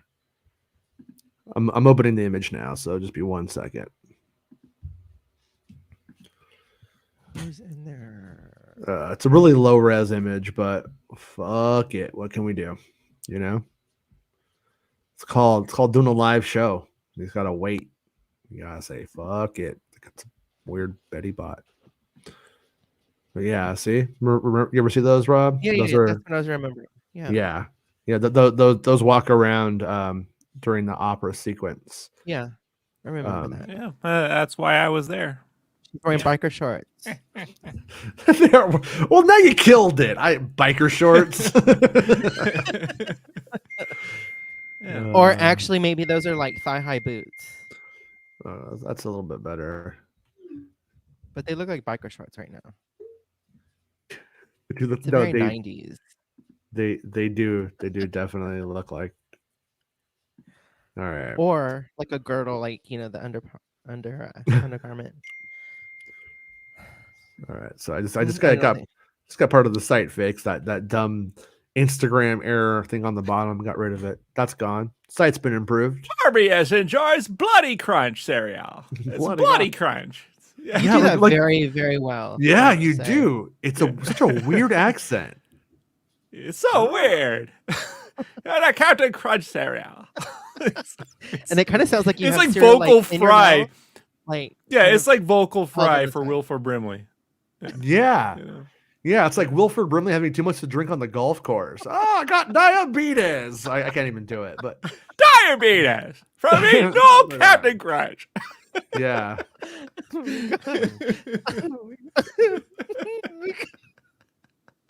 But I'm sorry, that's so funny. For a limited time, get potent crunch. Oh what? God, you're gonna make me laugh, like really like ugly laugh. Don't do it. Don't do it. Don't do it. I'm trying not to. I tried to cover my face. Soundwave 815 says, "Namaste. Hope you're all having a great day so far." But he said it as a Betty bot. Joel Williamson, thanks Soundwave. You too, man. Joel Williamson says, "Remember the Clone Wars movie with just a few episodes thrown together? It was never originally made to be released as a movie." Exactly. It was like the original episode was like called I don't remember. It was like Crystal Castle or something like that. And then Was it really? Yeah, it was something like I think that's actually like a techno. It's a band. Yeah, I think I used to listen to that. But yeah, it was something like that. And because remember that plan, Christophus would look great in live action. It would look great in the volume too. Oh yeah. That would be. But yeah, just not really a great and like when you watch that movie today, watch Ahsoka walking. She's like very still. That stiff. is the animation of her walking. Yeah, it's just like, are you serious? It's really bad. Remember, this is 4 years after Incredibles. Yeah. No. I'm with you. I mean, it's not bad for it was fine for a Cartoon Network show at that time. It was not appropriate for a theatrical release, but I don't love Sky Guy and R2E and shit like that. Doesn't really break anything for me. But when you get on with the show, it just gets so much better. And I think I'm gonna start watching it again, and then I'll look and I'll be like, okay, Rob, try this, and then you can see if you like it. The Clone Wars series? Yeah, the Clone Wars. That's so much to watch now. So much good time for me. It's a good time. I mean, I will say the Clone Wars at its best is still 10 times better than that He-Man series on Netflix. Oh, really? At its best, I'd say so. 10 times. Give the He-Man series like 10 fucking years of stories, and we'll see. Oh, come on. I mean, the first season of Clone Wars, that He-Man cartoon's way better than that shit. Nah, the Cad Bane episode of fucking the first season of Clone Wars is fucking badass. You had one episode. The thing I really do like about the Clone Wars is how it goes off into different like stories. We'll see, because it branches out. It does. Yeah, it's experimental. And guess which are my favorite episoest? And I just kind of give it away. The Night Sisters. Thank you. You're very good. I know. It is some of the best. It is some of the best stuff. Yeah, for sure. I think and that's the thing about it is like the Night Sisters explores magic. You learn stuff about Palpatine and the witch that he used to like that he fucked over and stole her magic and stuff. But then at the same time you got like the rookie story arc with like those clones and like that group of guys, which honestly that kind of hurts Bad Batch for me, because like it's so much better. It's better done overall, and in terms of like Bad Batch just kind of like throws it in there all together. I'm like, we're a family, and you're just like, okay, they kind of like went right to it. The Republic Commandos video game is better than Bad Batch.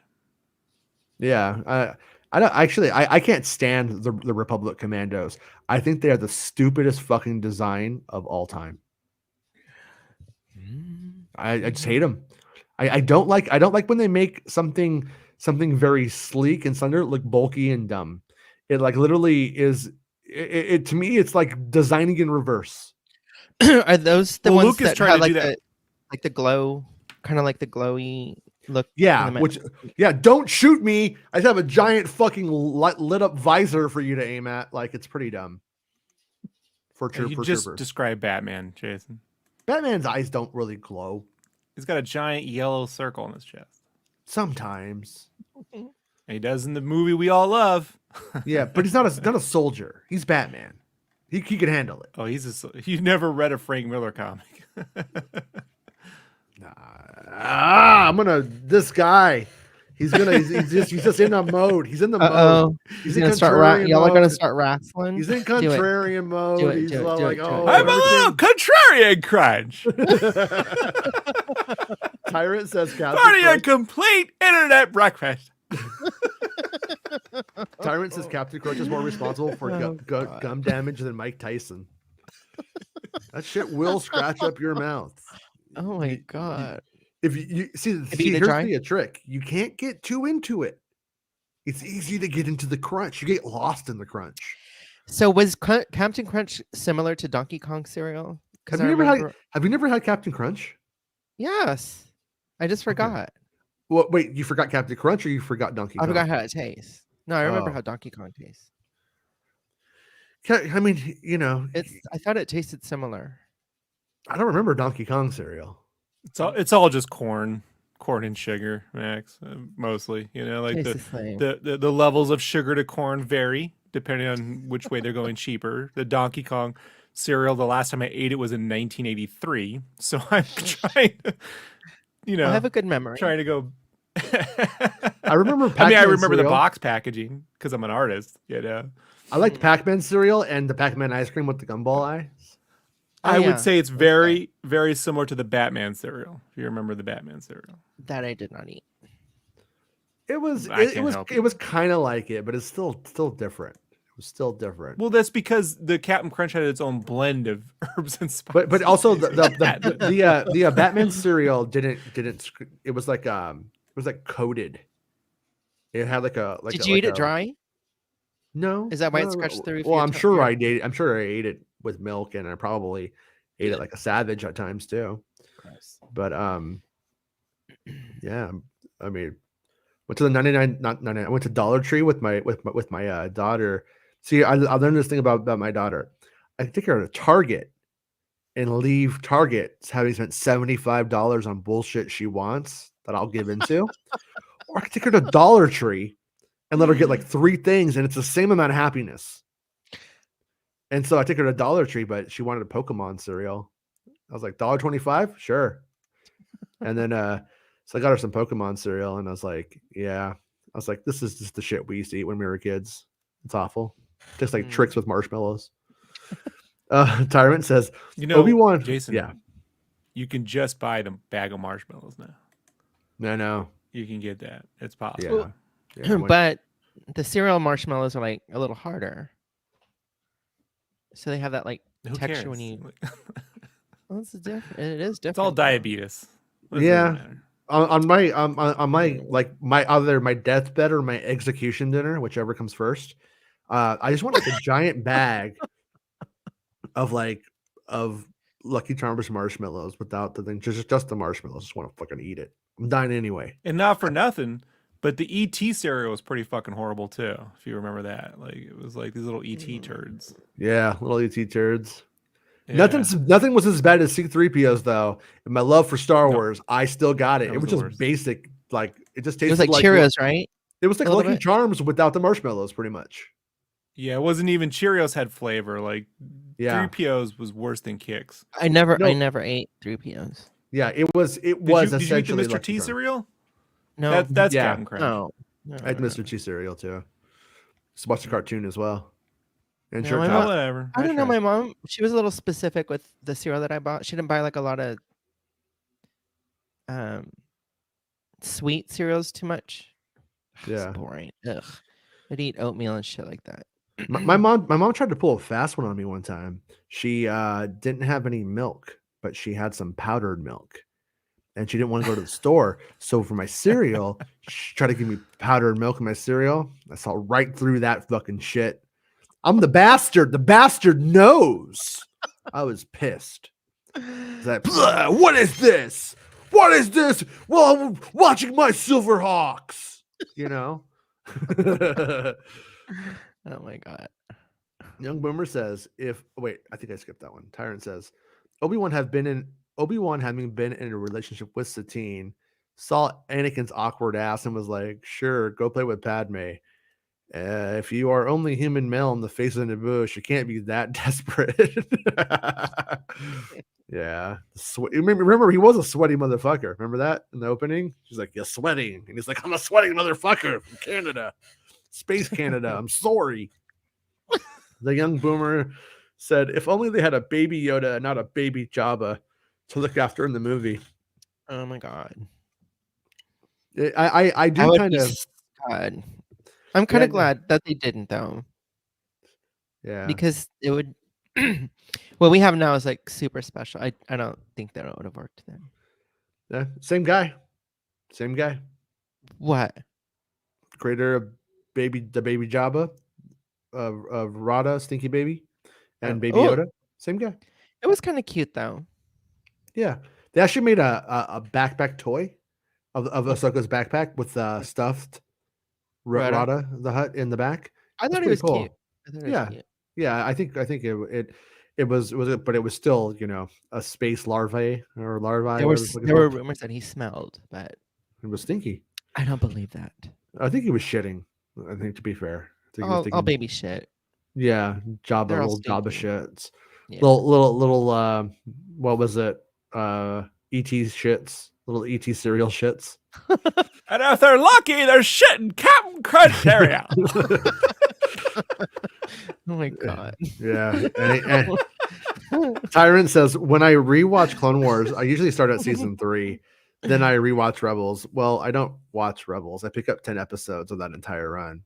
Yeah, there's like important episodes of Rebels that are worth watching, but for the most part, it is a hard like episode to episode. It's like, oh no, there's a mystery in this old cave with monsters, and it doesn't go anywhere. Tyrant, just buy a bag of mini marshmallows, pour some in a bowl, and let them sit in the open air for 2 days. Boom, cereal marshmallows. That's actually true, I think. That makes sense. It does mostly make sense. Yeah. Probably if you cut them up smaller. And you get just as many little bugs in there too as you do in the regular Lucky Charms cereal. Like so. It all works out. You have bugs in your Lucky Charms cereal when you eat it? Oh, Oh no! Oh So god damn it! So one time I went. Gilbert Gottfried died. Sorry. Oh no! Oh really?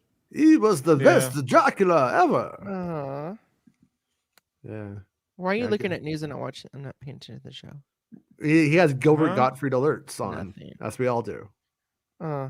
Because I'm working, Max. It's the best I can. Am I being entertaining? Like, I'm being entertaining. Well, say something Gilbert Gottfried related then. Something Gilbert Gottfried related? Yeah. Is it goo for you? Well, maybe the people on the chat don't know who he is. Oh. Then it's not worth it. Right. Yeah, it's not worth it. Don't look it up. His best was the Shatner roast. I like the Shatner roast. If you want to go back. Yeah, he was funny. Yeah. Yeah. So Gilbert was great. The dude from Collider, Steven Weintraub, tweeted, "The Mandalorian season 3 will arrive end of this year. It will not be streaming this summer." Yeah. That's not aimed at him, but no shit. Yeah. And I want to thank whoa, come on. Yeah. Aaron Durr sent me that. It's like he wrote, is that frosty? Yeah, and water is wet. Yeah. Oh my god, is it? Water's wet. What?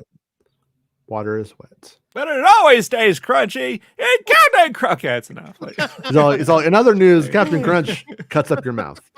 The young boomer says, actually, slices it up like a razor blade. Where the hell is Rada, and why wasn't he in Boba Fett?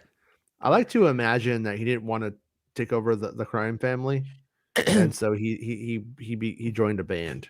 You know what? Maybe he's that bass player in that one. Maybe he's episode. what's his name? Shit. Star Wars Visions guy. Tyrant, best rendition of the Aristocrats. I almost said Aristocats. The Talking says, Rob must be a fan of The Jungle.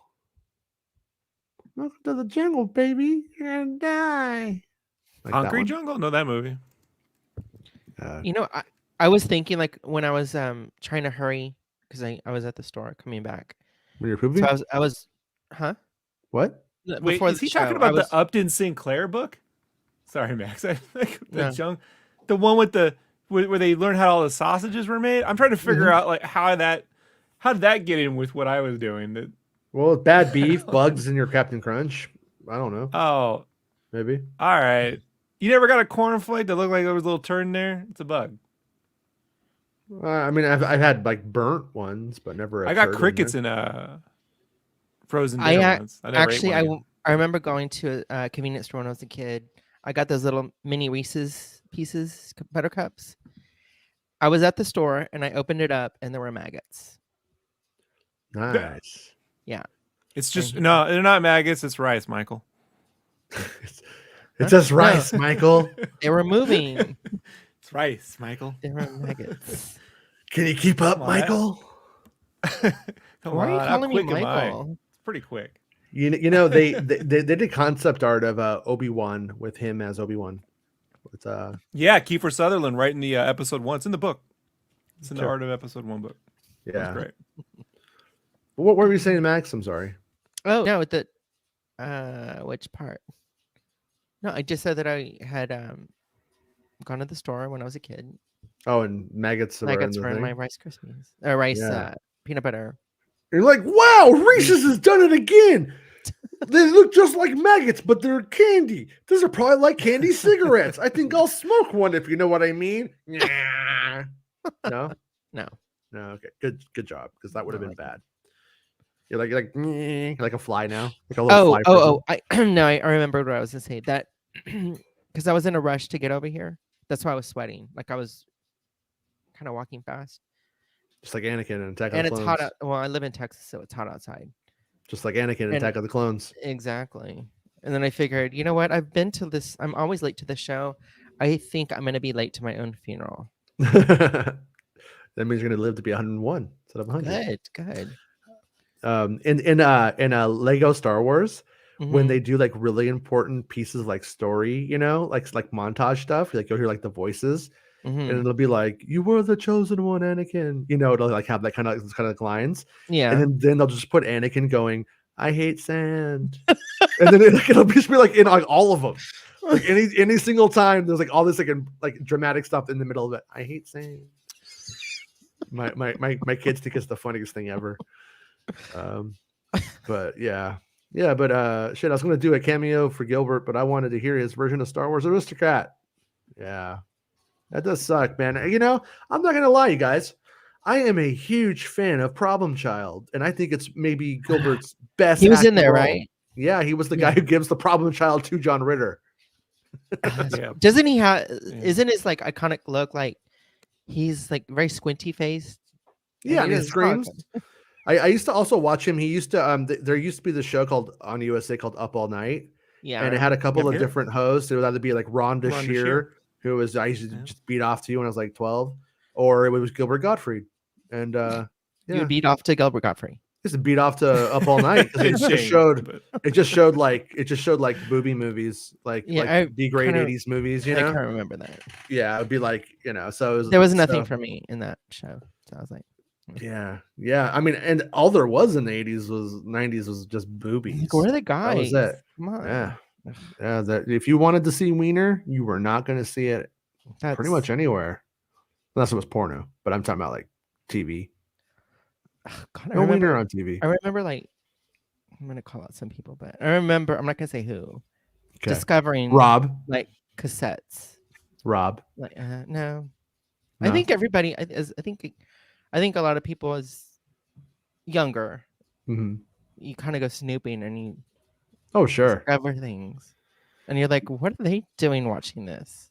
My dad had like a big wall unit, and he would put the VHS tapes on the top of the wall unit, like with the little. And you found like, them thing. all. Well, I was 6 foot by the time I was like 10 years Oh old. I had like 10, 11, and I was like, boom. And so I was like, Oh my no God, problem. I remember discovering like a whole box of magazines. Mhm. And I'm not looking, and I just spit all over myself. You got excited about those magazines. I think we know what to get Max for Christmas this year. Shut up! No way, Some Jose. vintage issues of Shut Club. the fuck up! No, just Isn't there a whole TV series about that on HBO? Minx. HBO Minx? Minx. Yeah, it's like a show where a bunch of women make a Playgirl magazine in the 70s. Remember when Burt Reynolds was in it? I've seen that Yeah. picture. It's pretty funny. oh, Pretty hilarious. he was actually it was in Cosmo. It wasn't Cosmo. He wasn't in Playgirl or okay. No, it's a full no. Okay. And in fact, I've seen it on like I've seen it like on the internet, it's and it's it's just funny Cosmo. because it's Cosmo Burt used to do that. Reynolds. Burt Reynolds is big. Just his face makes me laugh though. He was fucking hot. I have to admit, I had a crush on him when I was He was oh, smoky. whatever. He was hot. No, he was the bandit. He was the bandit. He wasn't smoky, but And so, yeah. like, Cosmo used to have centerfolds of male nudes, but I don't think that they would show like the dick. They would just they would be covering it, but they would show like everything else. And I right. remember I was at a relative's house and just looking through magazines, and I opened it up and I saw this guy, and I was like, oh my god. There's this so every now and then like I get on like a kick where like, I want to watch like HR Puffin stuff or something weird like that, like from the 70s, you know. And like that was before my time, but I watched it like in syndication. I As, like, a never small saw kid? that. I never saw that. Yeah, I've seen commercials of it, and I know the song. HR I was gonna Puffin tell you the stuff. pa- Who's your friend when things get rough? Yeah. the past few days I've been meaning to text you. I've never seen the show. Yeah. Only heard the song, and I've been waking up with that song in my head. There's only random. like, I mean, you don't really need to watch. You can watch like 1 or 2 episodes. You kind of get it for the most part. But it's just super fucking strange. And Sid and Marty Krofft, who did Land of the Lost, so you can kind of see where it's kind of going. Yeah. But anyways, where am I going with this? Oh yeah, so like I was like wanted to like see if anybody had made any like cool like videos about like how it was made or something. So I did that. Mhm. Then YouTube starts giving me all this like, do you remember the old lost episodes of BJ and the Bear? Like all this like random shit. I'm like, I would never really want to watch this. Thanks, YouTube.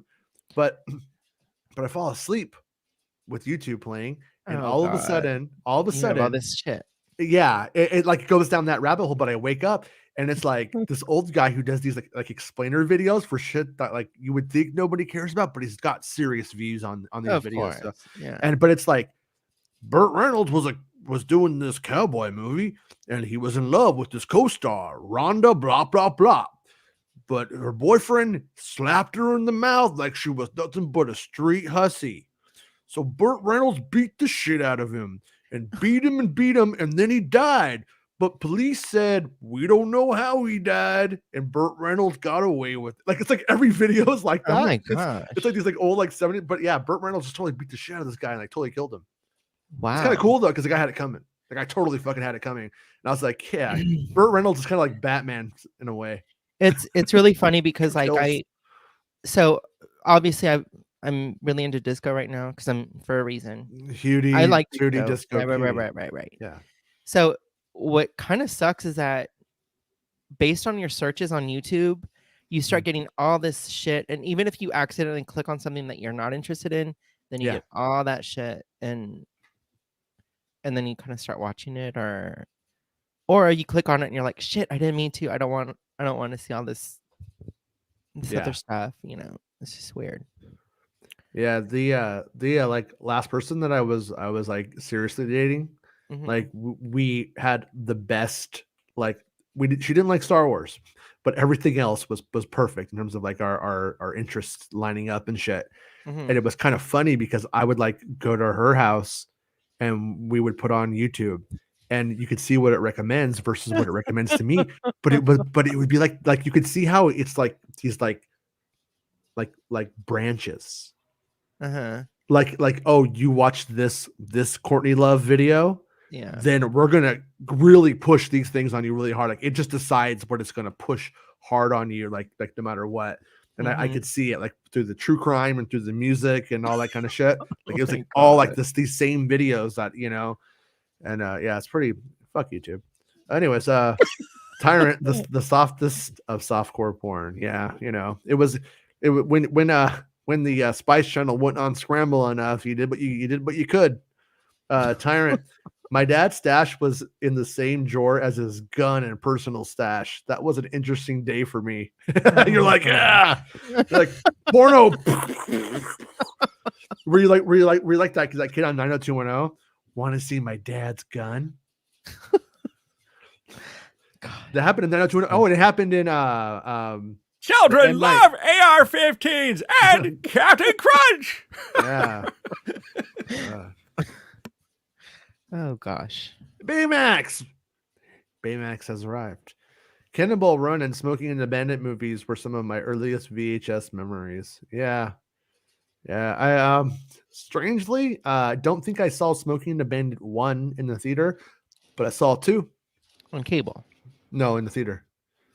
My neighbors like knocked on the door. Uh-huh. Jason, we're going to see Smoking the Bandit 2. Are you in? I'm like, fuck yeah, I'm in. And so we went down to the drive-in. I didn't know there was a Smoking the Bandit 2. Oh, they're Smoking the Bandit 3. I didn't even. By the end of it, Burt Reynolds is gone, and like Smokey is the bandit or something. Was Farrah Fawcett in that movie? No. It was what's her name? Sally Forrest Gump's mom. Sally Oh, Field. shit. Oh yeah. Okay. Yeah. It's Steel kind of weird. Magnolias. She's in Yeah, that. it's kind of weird because she was pretty hot back then. And you're like, wow, look at you. She's beautiful. She's Gidget. Yeah. Yeah, she was cute when she was a She's kid too. cute. She's very, very, very But cute. it's like you get to like the Forrest Gump era, and in no way am I saying she looks bad or like weird or anything like that. But you're not like once you get to Forrest Gump, you're like, I probably wouldn't fuck Forrest Gump small. Did you see Elvis did? Did he? Did you see Steel and Magnolias? Stop. I did, but I don't remember it. It's a more of a girl movie, but That's sexist. and well, yeah, I'm probably sorry. I'm gonna get. I actually call my balls. Shit for I'm joking, but I do call my balls Steel Magnolias. They're strong flowers. Beskar Magnolias is going to be our movie. I'll be Sally Field. I remember watching that, and it was actually on cable. I didn't see it in the theater. Yeah, and crying like uncontrollably, like stupid. Mm-hmm. Because she's really good. She's a good actress. Yeah, no, she is. She is. Okay. But here's the thing: when the bandit when he gets down, he only takes his hat off for one thing. Yeah, that's to get down. They to do sex. They do it in the movie. It's off camera, but they do it. Yeah. Mm-hmm. She was also really good in a movie called Punchline with John Goodman and Tom Hanks. Bit of a drama, but Wait, where was that? 81, 82-ish. Wait, Punchline with Tom Hanks? I think you're thinking of Forrest Gump. Does Sally Field and Tom Hanks were in a movie called Punchline where she's a house mom who gets up into stand-up comedy, and John Goodman wouldn't allow it, and Tom Hanks plays like a washed-up comedian, who like it's a whole drama, but it's true. Does she say life is like a box of chocolates? Because if it is, you're thinking of Forrest Gump. No, and then later she played his mom because Hollywood's fucked up. Jason.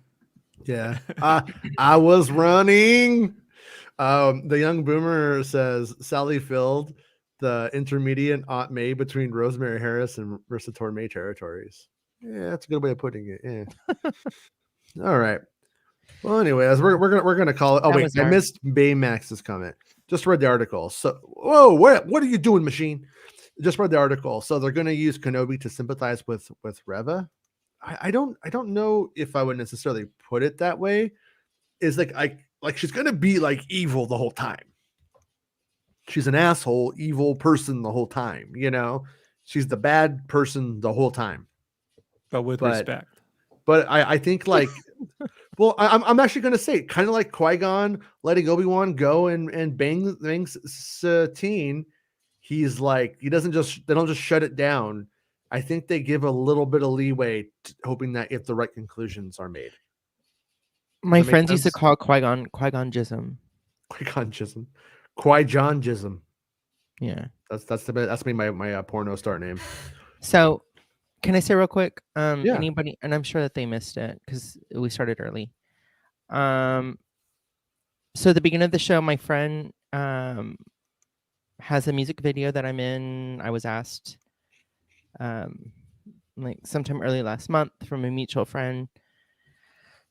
And so I play like a Sith character, and it's the video. So if you get a chance, watch it, and hopefully we'll have the link in the description or something. I put the link in the description, so if you didn't catch it, you could go catch it there. It's a Star Wars song. And, yeah, it's a Star Wars song. It's fun. It was his passion, and kind of reminds me like a fan film a little bit. Yeah. Ish. Yeah. It's sort of like a fan film love ballad mashup with Max in there. That's what I call it. Yes. Yeah. So you can check. God, that's hot. Yeah. Right. Cool. Yeah. So yeah, make sure you check it out, and you can follow the link in the description and go give that video a like too, because support our friends here. And then we will be back tomorrow at 11 a.m. Pacific Standard Time, talking about the old Star Wars, doing our Ray thrust, or whatever we have to do. And I think that about wraps it up. And how you doing, Simcraft? You doing good? I'm just enjoying a bowl of crack cocaine with Santa. It's the end of the show. Come on, let's go. Hey! It's the end of the show. Come on, let's go. Hey! It's the end of the show. Come on, let's go.